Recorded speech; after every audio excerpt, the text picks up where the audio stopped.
Burgess and Bolton's weekly wrap-up.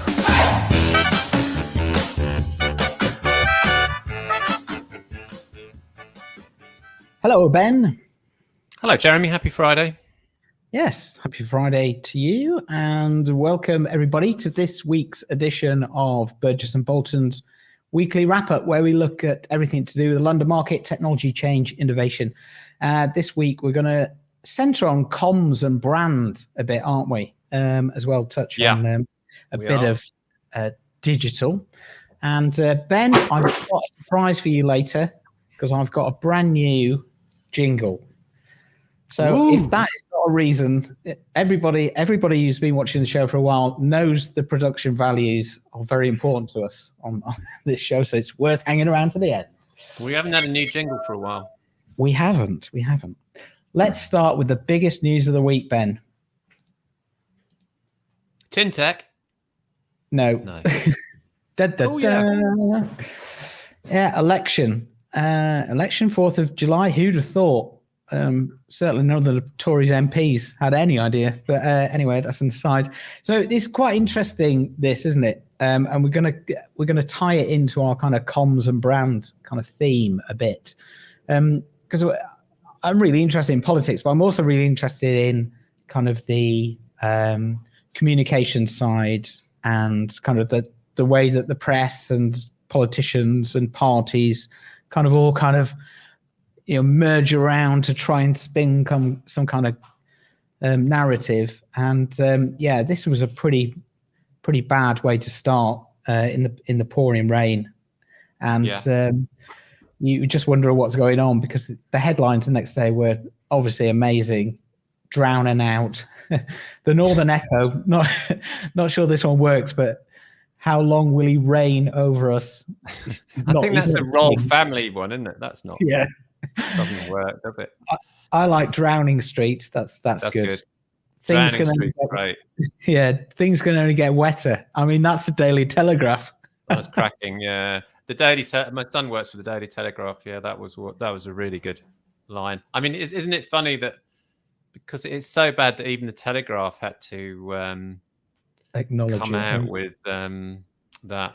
I mean, it's the end of a lot. I mean, obviously it's the end of a kind of period of dismal government, really. I think everybody agrees on that.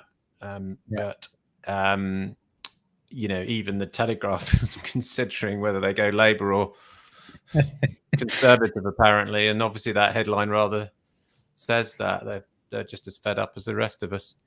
Yeah, it's quite interesting. I think it will be interesting over the next few weeks to see how it all pans out.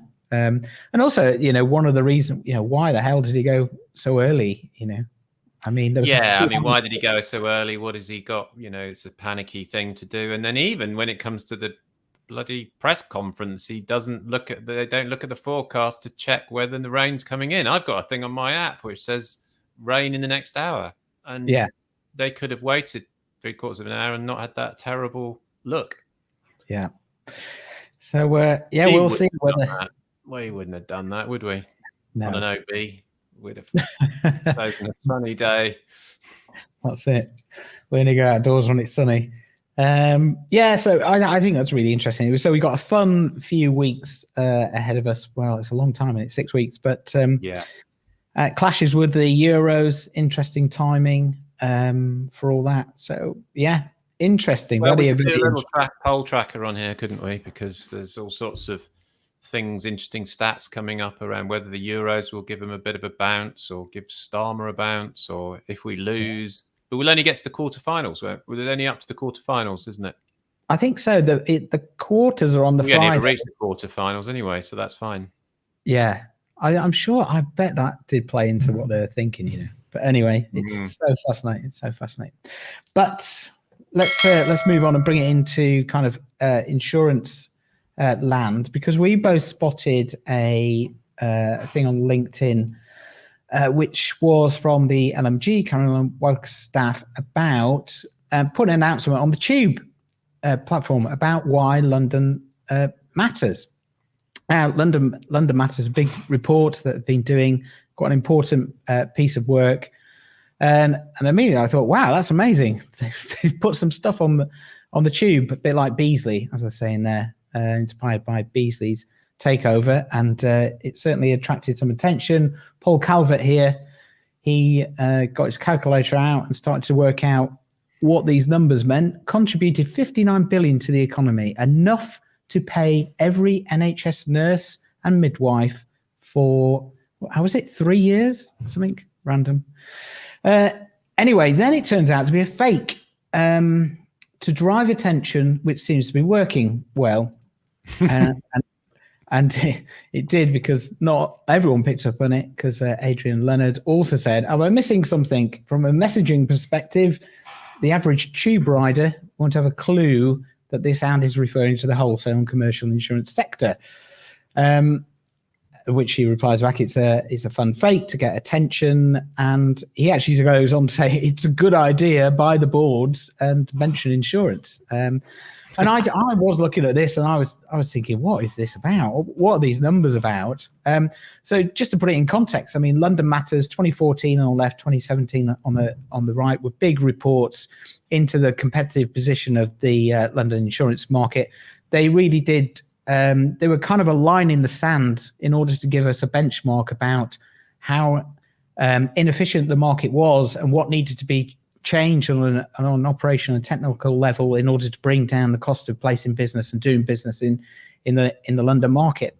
And the press release that came out a couple of days ago kind of continues that theme, London Matters research results. And I was reading them and I was just genuinely confused about what these were about, because they start with some very big numbers. 60,000 people, contributes nearly 50 billion to the UK economy. Not sure what that means. Pretty sure it's not 50 billion in tax. 2% of GDP. Okay, increase for 26% on 2020. And then this weird thing about it will pay salaries of nurses and midwives in the UK 3 times over.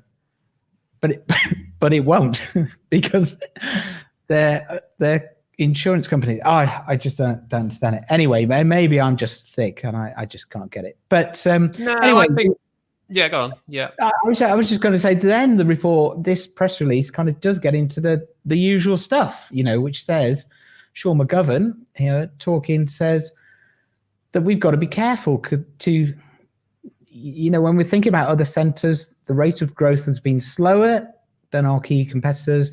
Over the last decade, its market share has remained broadly stagnant. So kind of continuing those themes that from 2014 and 2017. And then again, talking about talent and skills shortage, which we've talked about in the show, and you do quite a lot of research into, Ben.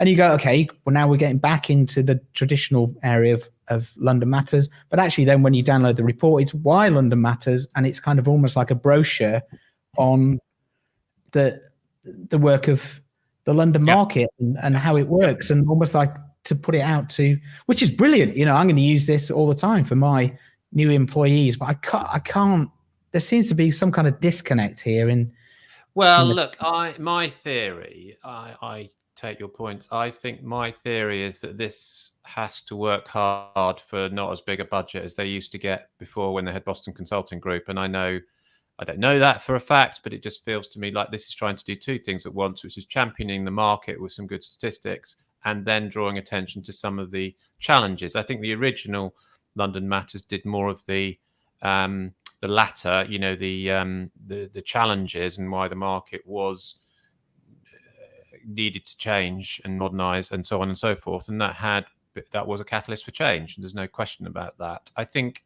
we're in a different world. I guess that what is also tough for the LNG and any of the trade kind of quasi-trade bodies is how do you get the support of global businesses for this sort of work, where they're really now very much less, I think, focused on London as one place. They're global. They say Lloyd's is just one of our markets. London's one of our markets. So it's hard for, and it's, I can see it's very challenging to then say, well, we'll do 2 reports. We'll do a marketing campaign and we'll do a very deep dive into the statistics. And I think that probably shows. I don't blame them. I don't have any I can see why, but I think it does beg the question of whether we need that. I mean, I think you and I both think it would be great to have a set of market-wide statistics that bring together the stuff, some of the stuff that we do, some of the stuff that other people do, into some body of evidence, because a market as a whole like this should have that, really. And we're missing some key things in here, I think. For example, I would really like to have seen the cost issue looked at. I'd have liked to have seen more on investment in technology and what has gone in from Lloyd's, for example, into the blueprint program, and being rather cheeky, what's the return from that, right? Because the original report was about modernization, and that's been the single biggest issue. Talent-wise, could it have included the Lloyd's numbers on gender balance, things like that? So I realize what, the LMG has to be pragmatic, but I still would love to see something that pulled all these things together into one big contextual piece about the market. And I'm sure the LMG wouldn't disagree with that if they could get the funding and the support. But I would certainly support it. And I think it's very important, if you're marketing a market, to have those statistics. Yeah. But it is, of course, it's worrying. Bermuda and Singapore growing faster as well. So Sean McGovern's right to call those things out. And on the stats on the talent, I think actually it may well be that the data's slightly out of date here. We've just got some latest data which shows that there are fewer over 50s now, the 50 to 65 group that we look at, because they've retired. So always you do these reports and they're out of date almost as soon as they're published. But again, you would love to see, this is such a big issue for the market, you'd like to see some kind of running trend, maybe not 6 monthly, but annually. And that report, just to finish my final point, has only come out once every 3-ish years. So it's been sporadic. Yeah. Yeah, I think so. I think it would also be good to kind of see how the market has changed in terms of where kind of risks are being placed, what type of risk. The DA market, as it was already going berserk, but in the last 10 years, I'm sure it's grown. Oh, DA is growing dramatically. Yeah, MGAs are growing dramatically. MGAs are up 26%. That's a massive channel that's growing and developing, and is part of London. So that would be really interesting to get that into the report. We've got it from 2014, 2017. Let's keep doing that and see how it's evolving, because it's not a bad news story. Well, there's got to be some. I think there's got to be some empirical stuff that really works in as well. And always, I think there's some. I've got a question always about what's the level of volume business which Lloyd's used to produce but doesn't produce anymore. And I think one failing in this report, one criticism I do have of it is, and a lot of the stuff that comes out of Lloyd's now is that it doesn't ever show what the volume standard business is. Our data shows there's a large proportion of the business in London now is not specialty business. It is volume business. And I will say that, and I'll argue that with anybody, because it's so important to know, because that is defining how the businesses are operating. It's defining talent. It's defining technology. Insurance isn't just one type of product, right? And that's what MG makes the point about. But the SME type stuff and the stuff that sits in the grey area between what you might call specialty and what you might call volume is a very, very important aspect of the statistics and the trends for the market as it evolves. Yeah.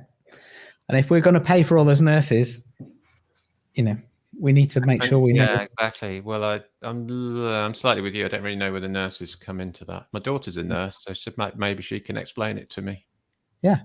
Okay. Let's get her on the show. She doesn't get paid 39 billion. That's what she tells you, Ben. No, she lives in Deptford, mate. Oh, right. No, she doesn't. No one in Deptford earns 39 billion. I used to live in Deptford. Well, Surrey Keys, Well, I remember posh bit of it, yeah.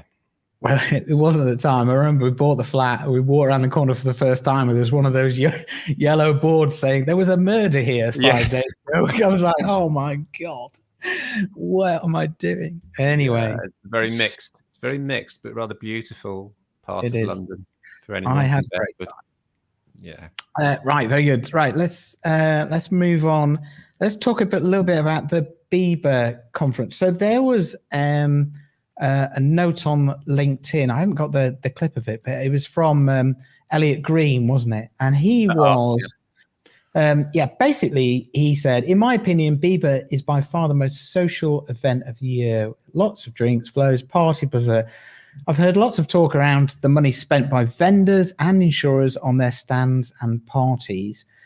With a focus on ROI, I wonder how much business is done or initiated at Bieber. Can you really justify spending tens of thousands by the business gained? So it was a really interesting debate that then followed on LinkedIn.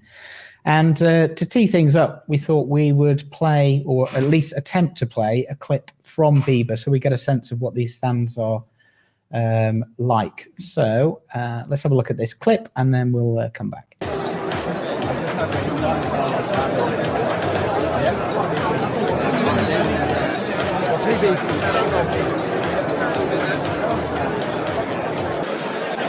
Okay, Hitchcock's is an interesting one. I think it's smart. Yeah, I like it. Technology is clever. So why, from a design perspective, is it smart, do you think? What's catching your eye? It's on campaign. If you look at their current advertising campaign, it's on campaign. It's more the technology that is running the stand. It's incredible, isn't it? There is no throwaway here. This is going to be used next year, the year after, and the year after that. It's a digital screen. It's amazing. How do they get? I don't know how that works to the top there. That's a holographic projector. That's so clever. Yeah, that is cool.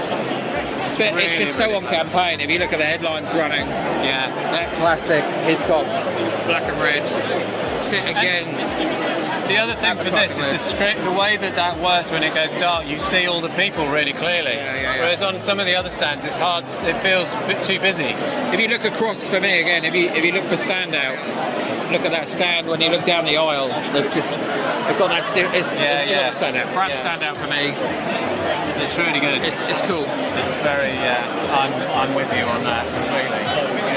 It's the most dynamic scale. One of the most dynamic. And it kind of makes you want to look at it. Yeah, you're drawing it. It's a giant billboard. Amazing.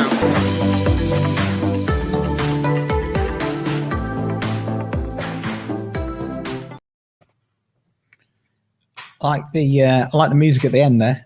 It's very corporate. Not offensive, but that was great. That really did. No, it's good. Those two guys, aren't they? They're really good. They should do more. I don't know. Yeah, I don't know who they are, but that stand was amazing. I mean, that hologram malarkey, incredible. It was brilliant. And so to take up a couple of the points there, we've got a longer video of walking around several of three actually of the stands because we didn't have much time, and you could tell from the noise that's a really big conference, 9,500 people nearly. It's the record attendance. It's really busy, crammed into 1.5 days. So the scale of it and the number of kind of eyeballs just at that conference on your stand. So to some extent, to answer Elliot's point, and I did bring this up, is a branding exercise for an organization. It does seem to me it has merit and there would be return over time if you keep doing that. And Julian Steedman's point in there, Julian is runs a brand agency and he's he started as a graphic designer. So his point was that the digital Hiscox stand there, which is very impressive and impactful, was something that could be reused over and over again. So you are talking about sustainability and cost as well in these things. So you can see that the big players are thinking about how to make this a cost-effective way of branding their thing. So and obviously beyond the conference like Bieber, there's 9,500 people there, but then the social media and everything else that goes beyond that, and the multiplier effect of multiple brands in one room. Right across the way from there was Allianz. They're sponsoring the Olympics. They sponsor the F1. AXA sponsors Liverpool, and they're doing a big thing on Klopp leaving. So you you stick your brand into that mix, and you've got such a lot of, brand takeout, which really ultimately will result in sales. Those brands grow and grow and grow because they're trusted and they're known. If you're a smaller player, I think you probably, Elliot's point is well made, which is why are you there spending all that money? Because you don't really get the same bangs for buck necessarily, unless someone happens to land on your stand and buy something from you. So what you don't see in that clip is just how many stands, smaller stands, are there with numerous, businesses you've never heard of who do a bit of software, a bit of tech, or something else. So it's very, it's difficult. I think the scale thing, I mean, you can talk to this, but I think the scale thing is important if you're a big brand, and being there is important. Not being there is probably is a penalty, is going to be. So I think I agree with you. I think the key thing here is ROI, and ROI in the post that Elliot put out seemed to be sales. Now, for a lot of organizations that might come to our event, I mean, they might be launching into a new market, and so it isn't about sales at this point. Obviously, it is further down the line, but I mean, it's about awareness. It's about making a splash. It's about being at a certain number of events to hit the same people but different people, start to build relationships, and there are a limited amount of places to do that. And I think at Bieber and the other huge events, Airmic and RIMS, and these huge kind of industry events where you have thousands of people, where it's focused, I think are really good. I think the danger in our space, we are a niche within a niche. We do tiny events for small numbers of people, 300-400 people, but it's an important sector of the market, and you can't get too big in that because otherwise it loses its value. With something like Bieber, I mean, there's you could say ROI and hang your hat on so many different numbers and what you're trying to achieve. I think it's for organizations to decide, I think, as you were saying, what's the strategic objective of our brand and our organization over the next 2 to 3 years, and then you take your pick on what you're going to do and how you're going to weave a narrative and tell a story, and to who and how. Yeah, it's interesting. I mean, Elliot's point, and again, and this is not a criticism, I think, but it is a very kind of typical reaction, which is, what's the sales result? Can you tell me, you went there Wednesday, tell me on Monday how many deals you did? That will be a question, right? And it's what always gets asked, because it's easy to measure, and it's easy to, for someone to say, well, what a waste of money that was, or whatever, or you did okay. But actually, what's much more difficult to measure is those softer brand measures. You can measure them, obviously we do, but it's also very difficult to measure what happens when you have people in close proximity in an event like that. So I will just say we had a stand there, and we were next door to Bieber. We were next door, 2 stands down was the FCA. First time they were there, they were gifted a stand by Bieber to go there, and not, fruit and rotten tomatoes thrown at them, but to try and have constructive discussions. And I met people from the Treasury, I met the FCA, I met insurtechs, I met brokers, I met insurers. Now, I don't know that diversity, we came away with lots of ideas of things that we could do, and lots of contacts of people that we could actually develop new products. So I think your point about new products, and both in terms of presenting new products at these events, but also in terms of a quick test of people in that event. Now, those events, people are quite, they're an adrenaline fix, aren't they? Because you're networking, you might get a job, you might get a bit of work, a bit of business. You could see in the noise and they're very vibrant things to be at, like your events. People are excited, and they're a catalyst for an idea, and I think I've often been at your events and other events where I've spoken to someone going, my God, yes, actually, that's what we should do. Well, let's just swap business cards and do it, right? So that's how trade is done. So I think it's you could have a very narrow view of this, which is kind of, if you like, the CFO view of, was it worth spending money? But I think it goes well beyond that. And as you rightly say, you then have to plan for that and decide whether that's the right thing for you to do.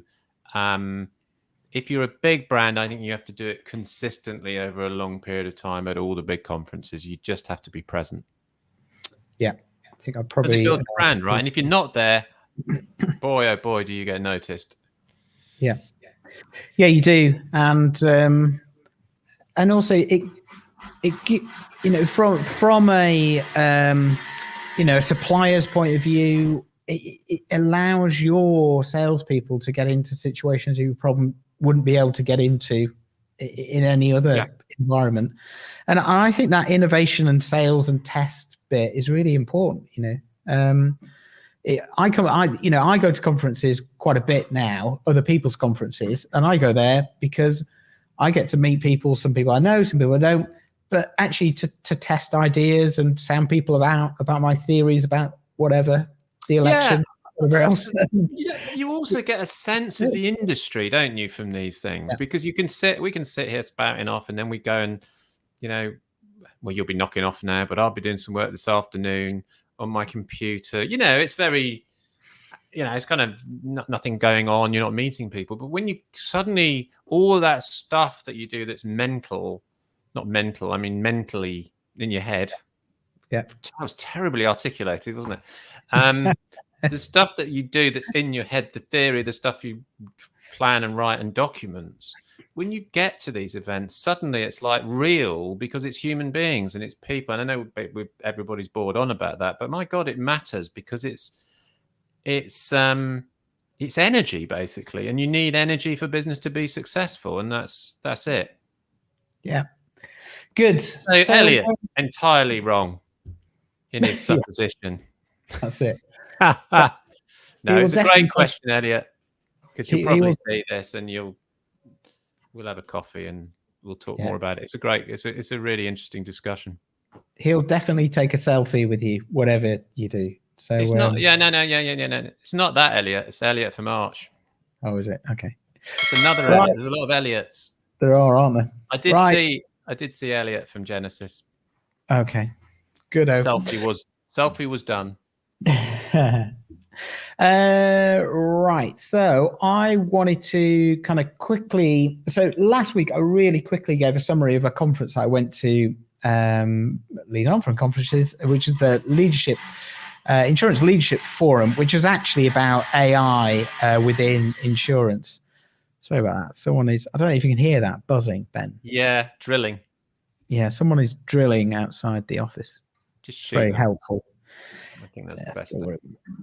So I very quickly kind of gave an outline, a summary about what was covered. And then subsequently, I've run a breakfast briefing this week, which was absolutely fascinating because it kind of built on some of those themes. Of course they would. Of course they would today. Yeah. Of course they would. Yeah. So, and it builds on some of those things, but with the London market, and especially about, talking a bit about kind of networking and people coming together to try and solve business challenges. So what I mentioned last week was that AI is basically here to stay. It's not a drop in the ocean. You can just see it from the massive amount of investment that's going on in Silicon Valley. The way that this stuff is developing is sometimes frightening, but it's a massive opportunity for insurance. And everybody said at the conference last week backed that up.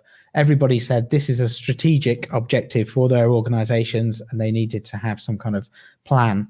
I organized a London market session. And what was really interesting is the way they're using this technology, brokers and underwriters, to come together to solve some of the entrenched problems that we've had in the way our market operates in the past, especially around data and trying to standardize that.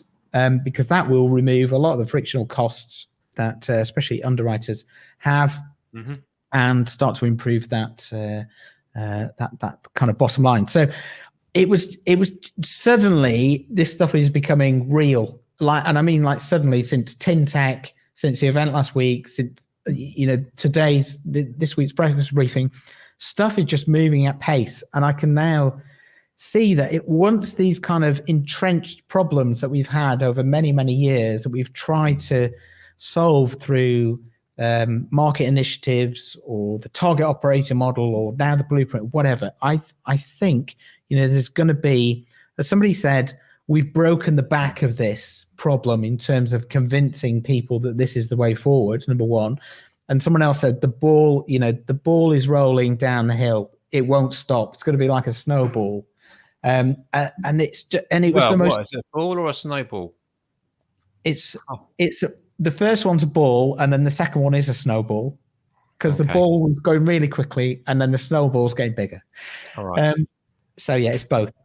So just bear that in mind. Okay. Just for our listeners, I wanted to be clear.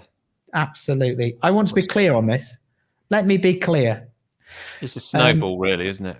It is a snowball, yeah. So, but I think it was the momentum point that was also being made around it. But what was really interesting is it was such a positive meeting. It was, by far the most positive London market kind of ops and IT meeting I've run in years. People came out going, oh my God, this stuff is really happening. People were giving tangible examples about how they work together with brokers around the room, carriers, to try and solve these problems. So I just think it's so exciting, and I just must be scary being in a room of excited, optimistic IT and operations people. Well, you've been along to our conferences, and London Market Claims is normally the one that gets the bad bill, because the arc of that conference traditionally has been, we must change, we have to change. Yeah. All the burning platform of change. And then by lunchtime, somebody says, but we mustn't forget how far we've come. Yes. It was only a few decades ago that we were walking around, without computers. And then by the end of it, people are going, it's fine, nothing. Yeah, everyone drifts away at the end, don't they, saying it'll just be the same. But that's not happening anymore. No. And it is super exciting. I mean, it really genuinely is. And I think we've got to watch his space and watch it carefully. It's global. I mean, I was looking up some stats to back up your snowball theory, and the World Economic Forum comes out a report every year, which is called Jobs of the Future. I think it's called and the 2023 one is a very interesting read, but it's saying that this whole technology drive, a lot of which is AI, is about 6th or 7th in terms of change. There are things like climate and job creation, not just in terms of change. So they're saying there's some net losses, but there's much more net gains from it. I think the other thing that let's make a note that we did say this early on, is that AI feels a much more democratic type of bit of technology. In other words, it doesn't have to be delivered by your IT department. And then you go, oh my God, I don't know how to use that. And it's another layer on top of another layer of legacy. I'm kind of fascinated by the idea that IT people in this new scenario where it is democratic are feeling very excited and positive, because often they've been seen as controllers, as people who don't let you do things with their technology, and you not let you break it or use it. You have to use it in a certain way, which has always struck me as not the right way to do it. And I have to say, I think a lot of IT people are also secretly frustrated because their people, punters as they were, their customers don't take it up. But I think AI allows that to a degree. Plus, it clearly is working at the level of the boring humdrum crap we have to go through in these highly administrative businesses. It's hitting all the basic stuff, and perhaps people feel that the shackles are a bit off in terms of talent as well. So it could be, I don't know, it could be, as you say, a catalyst for immense change over a period of time. And I would say positive, because it will allow for all sorts of risks that can't be written down because the information can't get in or not quick enough. It's expensive. I think it's huge, massive. Yeah, it's very good. Good. Okay, we'll keep a close eye on that, obviously. Right, Ben, are you ready for a new jingle? Yep. Okay. Pin back your ears. Here we go. What's peaking today, Ben? Do you want to hear it? For those that don't know, because I've heard it, but it says, what's peaking today, Ben? What's peaking today, Ben? Good. You like it? Yeah, very nice. I like it. No, you're criticising the LMG for the nurses. I don't know why there's a horse in it. Well, why not? Well, why not compare the insurance market to nurses? Yes. Okay, fine. It's Friday. It's a bank holiday weekend. Right. So we talked about peak air fryer, I think, didn't we, after Christmas? And we felt that we've had several conversations offline about things that are peaking and people who are peaking. Yes. Not peaking as in looking behind screens, but peaking as in reaching their zenith. Or a capital city in the world. Peking. Yeah. So it doesn't exist anymore, does it? Anyway, No. So we're going to start this with not being too controversial with some well-known, maybe some well-known celebs, but we're going to sprinkle in and be brave, sprinkle in some insurance people. So yeah, there should be some scared people out there. And the idea is that you reach all things have an arc. Yeah. And you climb the arc and you reach the zenith, the point at the top, and then the only way is down from there. Yeah. And I think you had a very good example of Chris Evans, who back in the 90s was everywhere. Yes.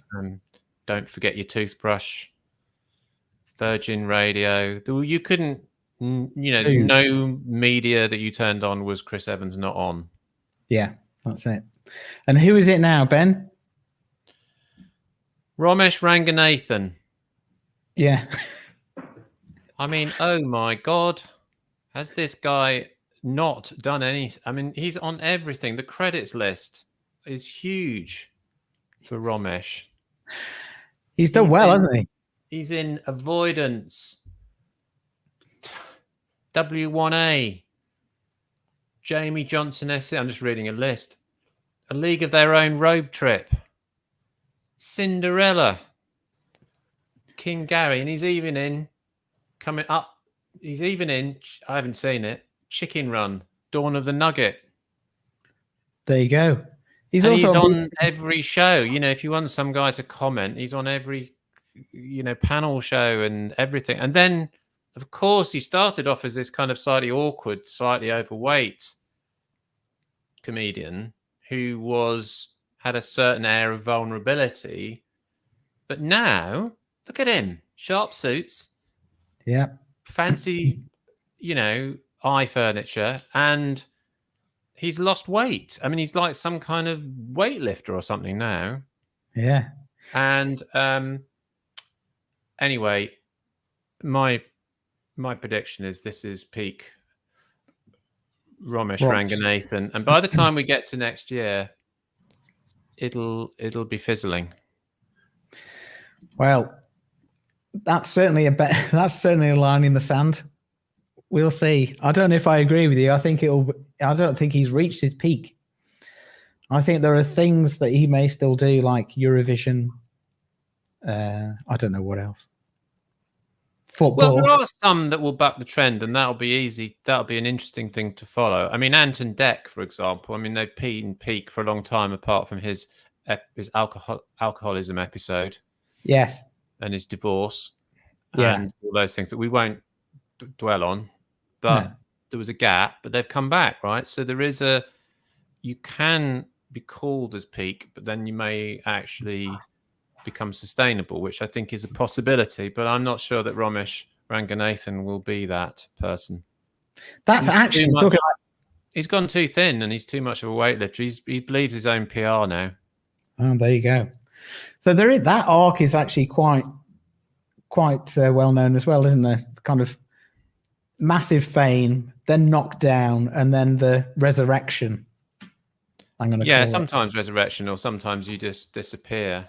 I think it happens to comedians quite a lot, I think, because you get bored with their shtick, because unless they develop it on or translate it into something that is more, they repurpose it, like Anton Deck presenting shows and content. It doesn't. you have to do more. And obviously Ramesh is trying to do that. I mean, Chicken Run, Dawn of the Nugget, brave choice. But he's also doing more serious stuff, isn't he? Around shows. And then his kind of avoidance thing is about him getting back with his wife, isn't it? Which is kind of bittersweet. Yeah. Comedy. I'm not sure about that. Yeah, see, I haven't really seen much of his work. I mean, I've seen some of his stand-up and it's fine. But I understand, every time you turn it on, there's something else that he's doing, or he's on the radio quite a bit as well, isn't he? Oh, he's on I mean, honestly, he's everywhere. It's just your algorithm. He's written several books. That's the point as well. He's written 2 autobiographies. Wow. Yeah. He's like about where he's brought up, what he did, what a hard upbringing and all this. And plays like comedy, bittersweet stuff. Yeah. 2. I mean, how interesting can he be, really? There you go. Feel free to put all the comments and address them to Ben. Well, if Ramesh is listening, or all his fans. Yeah, that's it. This is one. I tell you, as an anecdote, I was in an insurance meeting and they were going to a show and they were going about an event they were going to do for corporate event. They were going about Ramesh. They're going, yeah, well, I'll come see Ramesh. Yeah, obviously they don't even use his surname. They just go, yeah, I'm up for the Ramesh tickets. Yeah, thanks. I'll have the Ramesh tickets. And it's like, even Michael Jackson, you used his full name. Yeah. You don't go, I've got the Michael tickets, do you? Or the Bruce tickets, you go Bruce Springsteen or Michael. But Ramesh now, that's it. He's so famous. Amazing. So we'll have more peaks over the coming weeks. Sorry, I was trying not to do that, but anyway. Fine, it's good. It's good. It's good. Yeah, there we go. Okay, let's wrap this thing up. Ben, what are you doing? Bank holiday weekend, so it's going to rain. I assume. What are you doing? Rock climbing? Rock climbing. I'm getting closer to my house purchase. I've got to do a bit of stuff on that. Move some money around from some Swiss banks. International stuff. There's a sort of Succession. Have you seen it with the helicopters and things flying in? It's that sort of scenario. The 16 black limousines coming through, bulletproof Range Rovers, moving major finance around to get it all in place for the big transaction. Move. Yeah. Good. Well, markets will be looking at it closely. Good luck with that. I think I will be. Oh, I'll tell you what's happened. The exciting news this week in the Burgess household is we've had the drive cleaned professionally and resanded, and the patio. So now I've got to put everything back. Okay. So that's going to be amazing fun. It was so much fun taking it all off. Yeah. Brilliant fun putting it back. So. There we are. Exciting times. Exciting times. It is. Very exciting. Thanks for tuning in, everybody. We will be back. Will we be back next week? I think I'm off next week. Anyway, we will be back in the next week. It's a pre-record, but we've got a preview of Bermuda, review of a bit more Bieber, I think. Yeah. Tintech and some. Tintech coming up. Yeah, so there's a lot going on. There'll be a lot on the show next week. There will. Very good. As well, we're doing more peaking. Peaking next weeking. Right. See you next week, everybody. Bye. Bye.